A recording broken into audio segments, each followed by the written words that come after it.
আর subscribe করুন BD food factory চ্যানেলটিকে এবং বেল বাটনে প্রেস করুন আমার রান্নার ভিডিওগুলো সবার আগে পেতে। আর ভিডিওগুলো ভালো লাগলে অবশ্যই লাইক, কমেন্ট এবং শেয়ার করবেন। ধন্যবাদ। হ্যালো দর্শক, আসসালামু আলাইকুম। বিডি ফুড ফ্যাক্টরি চ্যানেলে আপনাদের আবারও জানাই স্বাগতম। তো আজকে আমি দেখাবো কিভাবে পেঁয়াজু করতে হয়, মুচমুচে পেঁয়াজু। দেখুন এটা তৈরি করতে কি কি উপকরণ লেগেছে সেগুলো অবশ্যই দেখিয়ে দেব। দেখুন কত সুন্দর ক্রিস্পি হয়েছে, মুচমুচে। একটু ভেঙে দেখিয়ে দিচ্ছি। খুবই সহজ, এটা ঘরে তৈরি করা যায় স্বাস্থ্যসম্মতভাবে। অযথা আমরা বাজার থেকে কেন কিনে খাবো। প্রথমে নিয়ে নিচ্ছি বেসন। আমি যতটুকু তৈরি করব সেই অনুযায়ী নিয়ে নিচ্ছি। আপনারা আপনাদের পছন্দ মতো নেবেন। দিয়ে দিচ্ছি ময়দা, দিয়ে দিচ্ছি পেঁয়াজ কুচি,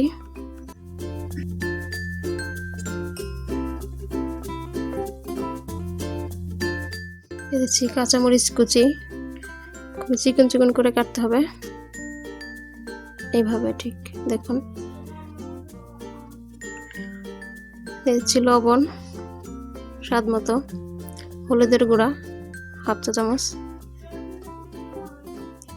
আদা রসুন পেস্ট দিচ্ছি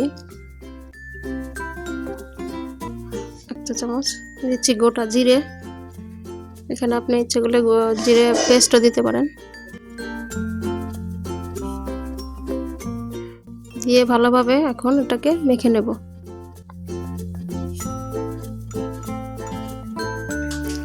খুব ভালো করে মেখে এটাকে মাখা হয়ে গেছে। কড়াইতে তেল দিয়েছি, তেলটা গরম হয়ে গেছে কিনা একটু দেখে নেব। গরম হয়ে গেছে, এখন আমি দিয়ে দিচ্ছি এক এক করে।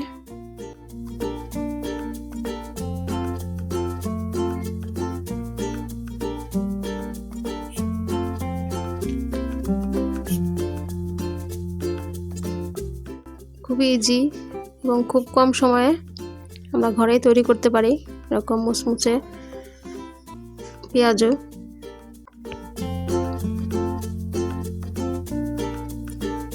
এখন আমি উল্টে দিচ্ছি, কাজটা হয়ে গেছে।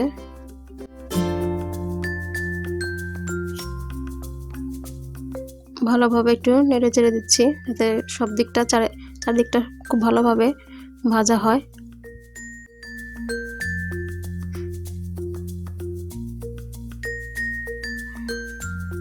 দেখুন ভাজাটা কমপ্লিট, এখন আমি তুলে ফেলবো।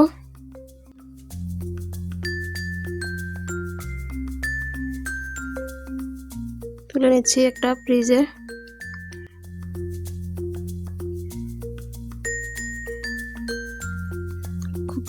কত সহজে দেখুন হয়ে গেল আমার পেঁয়াজু। তো দর্শক, আপনারা বাসায় অবশ্যই এটা ট্রাই করবেন এবং কেমন হলো আমাকে কমেন্টস বক্সে কমেন্টস করে জানাবেন। ভালো লাগলে লাইক করবেন এবং শেয়ার করবেন এবং আমার চ্যানেলটি অবশ্যই সাবস্ক্রাইব করবেন।